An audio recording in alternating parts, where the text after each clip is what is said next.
बोले एक स्थान दे दीजिए मुझे सोने में। स्वर्ण, सोना दो प्रकार का होता है। एक व्यक्ति जो सो जाता है वो भी सोना है, और एक सोना जो हाथ में पहनते हैं, गले में पहनते हैं, गहने बना के पहनते हैं। दोनों कीमती है। सोना बचाओ है। जो सोते, मनु भगवान कहते हैं जो सोता रहता वो कलयुग में है, जो जौहाई लेता वो द्वापर में है, जो उठकर बैठ जाता है वो त्रेता में है, और जो उठकर अपने लक्ष्य की ओर चल देता है वही सतयुग में है। आप कलयुग में रहते हुए जीवन में सतयुग को ला सकते हैं। यहाँ कलयुग का वास है, तो सतयुग में आइए। और एक सोने में, अब देखो कौन सा सोना, सोना में तो भगवान का भी वास है। भगवान श्री कृष्ण कहते हैं धातु नाम कंचनम, मैं स्वर्ण में मेरा वास है, धातुओं में। तो जहां भगवान का वास वहां कलयुग कहां से आएगा? तो अनीति से कमाया हुआ धन, स्वर्ण माने धन भी होता है, यहां कलयुग का वास। और महाराज परीक्षित के मस्तक पर एक मुकुट पहने हुए थे जो जरासंध का था। जरासंध महादुष्ट था, पापी था, अनीति से कमाया था। इसीलिए जैसे स्वर्ण में वास दिया कलयुग का, जा करके महाराज परीक्षित के मस्तक पर बैठ गया। और जब मस्तक पर बैठ गया तो मस्तक ही खराब हो गया। अब एक बात और सुने, व्यक्ति देखने में बहुत अच्छा है, सब कुछ ठीक है, लेकिन माथा खराब है, माथा ठीक नहीं है, तो क्या कहेंगे लोग? बोलेंगे हाफ माइंड है, पागल है ये, कुछ भी हो। मस्तिष्कम शांतम भूयात, हमारा मस्तिष्क शांत रहे। विवेक स्त्री भूयात, इसमें सदैव विवेक बना रहे। अनुचित आवेश हमा भूयात, इसमें अनुचित आवेश प्रवेश ना करे, बचा में। लेकिन हमारा मस्तिष्क ही खराब हो गया। अब जिसका मस्तिष्क पे कलयुग बैठ गया वो कुछ भी कर सकता है। और एक सम्राट होकर के, एक राजा होकर के, और धर्मात्मा राजा महाराज परीक्षित, जिनके माथे पर कलयुग बैठ गया और जा करके संत के गले में मरा हुआ सर्प डाल दिया। और देखो उन्हें श्राप मिल गया, तुम्हारी जिंदगी तो केवल 7 दिनों की है, 7वें दिन तक्षक नाग जाएगा, तुम्हें डस लेगा और तुम्हारी मृत्यु हो जाएगी। प्यारे भाई बहनों, बोले बाके बिहारी लाल के जय हो। कल आप लोगों ने सुना था महाराज परीक्षित को जब पता चला कि मेरी जिंदगी तो केवल 7 दिन की है। ईमानदारी से बताएं, हम सबका जीवन भी 7 दिन का ही है, 7 दिनों का ही है। आप कहेंगे क्या बात कर रहे हैं, 7वें दिन मर जाएंगे क्या? ना ना, ऐसा नहीं कह रहा हूं, 7 दिनों की। कैसे? देखो, एक सेठ जी थे, बड़ी मिलावट करते थे। उनकी एक किराने की दुकान थी, और देखो चावल में से सफेद कंकड़ मिला देते, दाल में से पीले कंकड़ है, और आटे में से कुछ का कुछ मिलवा के पिसवा देते, खूब बेचते लोग, ले जाओ। अब जो कॉलोनी के लोग थे बड़े परेशान, विकास नगर वाले ज्यादा ही परेशान। क्या कहें, देखो मिलावटी दुकानदार यहाँ पे फंस गया है। अब वो दूसरा कुछ वहां था भी नहीं, क्या करें? अब देखो बाहर के लोग तो परेशान ही थे, उनके बच्चे भी परेशान, 4-4 बेटे थे। नंबरी कंजूस व्यक्ति था, सारी चाबियां अपने पास ही रखता था, बच्चों को बहुओं को ठीक से भोजन भी नहीं देता था, इतना कंजूस। बोले ज्यादा खा जाओगे तो बचत कैसे करेंगे, ठीक से खाने भी नहीं देता। एक बार उस नगर में एक संत पधारे, और कहते संत बड़े पहुंचे हुए संत थे, वो जो कह देते थे वो हो जाता था। सेठ जी के बच्चों ने सोचा ये मेरे पिताजी तो जरूरत से ज्यादा ही कंजूस हो गए और कृपण हो गए हैं, अब तो जीना दुर्भर कर दिया है, ये मर जाए तो ही अच्छा है। तो मरें कैसे? तो संत के पास चलते। संत के पास गए, पैर पड़े। संत ने कहा कहो कैसे आना हुआ? बोले आप तो बड़े पहुंचे हुए संत हैं, कुछ ऐसा कर दीजिए कि मेरे पिताजी अब इस दुनिया से चल जाए तो ठीक, कम से कम चैन से घर में भी तो रहेंगे। जैसे कभी कभी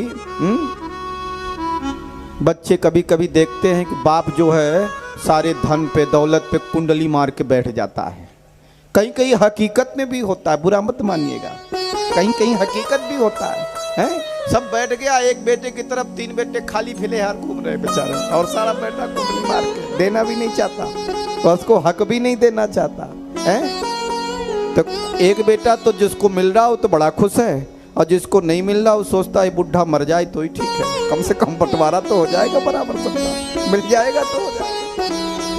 सोचे न सोचे लेकिन दिमाग में तो पड़ ही जाता है? वो उसकी बहू भी सोच सकती है, न जाने कब मरेगा कि हमें भी घर में कुछ मिल जाए, हमारा भी है इसमें हिस्सा है, हो जाए।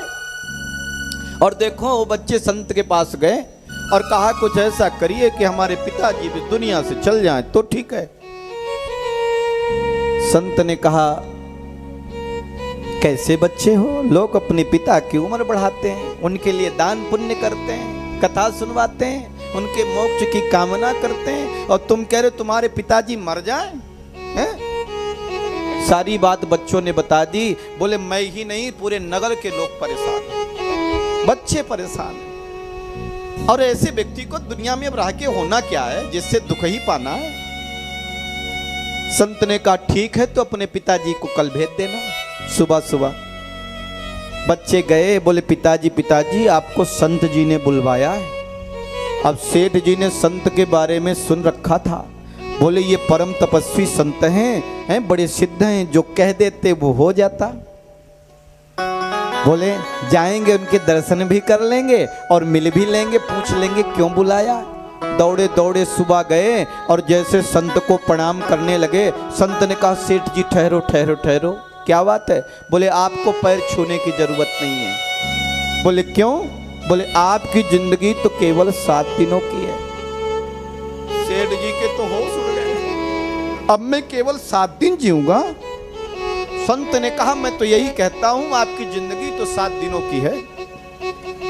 सेठ जी दौड़े दौड़े घर पर आए, चाबी का गुच्छा निकाला, बहुओं को बच्चों को सौंपी। अब देखो आज से तुम लोग देखना, अब मेरी जिंदगी तो केवल 7 दिन की बची है, अब जितना जीवन बचा इतने में कुछ दान पुण्य कर लें। अभी तक तो लोगों को मैंने लूटा है, खसोटा है। बोले विकास नगर में कथा हो रही, मुंडेश्वरी अपार्टमेंट में, ले जाओ 5 बोरा वहां अन्न भिजवा दो, चावल भिजवा दो और ये भिजवा दो है? और देखो वहां ले जाओ, दान करो, ब्राह्मणों को आचार्यों को दान करो, तीर्थ में ले जाओ, गरीबों को खिलाओ, ये करो। और सुनो घर में कीर्तन करवाओ, भजन कराओ।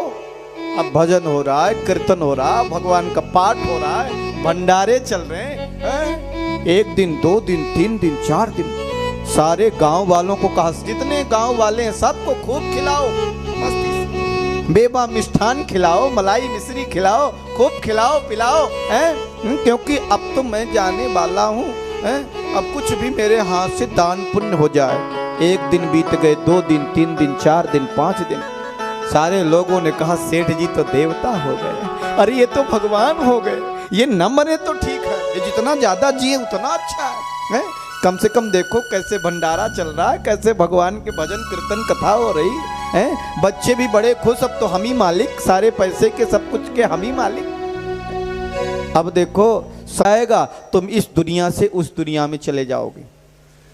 7वां दिन आया, सेठ जी ने कहा आंगन लिपवाओ, गोबर से आंगन लिपवाया गया, स्वास्तिक बनवाया गया। अब बोले मुझे लिटाओ, उनको लिटाया गया। बोले मेरे मुंह में गंगा जल डालो, तुलसी डालो, सोना डालो, और सब लोग भगवान का कीर्तन करो, राम राम कहो, सीताराम कहो, जिससे कि मेरे पापी प्राण आराम से निकल जाए, धीरे धीरे निकल। अब बच्चे रो रहे हैं, बहुएं रो रहे हैं, गांव वाले भी रो रहे हैं, सेठ जी कितने अच्छे हो गए, अब न मरे तो ठीक है। शाम के 7:30 बज गए, प्राण नहीं निकले हैं? इतने में संत घूमते घूमते आए, क्योंकि संत तो जानते थे, हैं? संत जैसे पहुंचे, सेठ जी बड़े तेजी से संत के चरण पड़े, बोले आप आ गए, हमको लगता है ये पापी प्राण आपका ही इंतजार कर रहे थे, अब आप पहुंच गए, अब मैं आपके दर्शन कर लिए, अब तो मेरे प्राण निकल जाएंगे।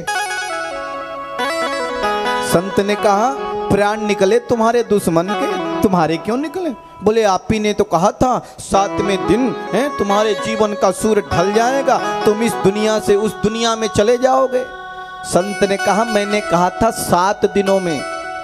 बोले कौन से 7 दिन? बोले इतवार, सोमवार, मंगल, बुध, बीफे, शुक्रवार, शनिचर। इन्हीं 7 दिनों में जब हमारे जीवन का सूरज ढल जाएगा तो इस दुनिया से उस दुनिया में चले जाएंगे। जरा बताओ इन 7 दिनों के अलावा कोई भी दिन आता क्या है?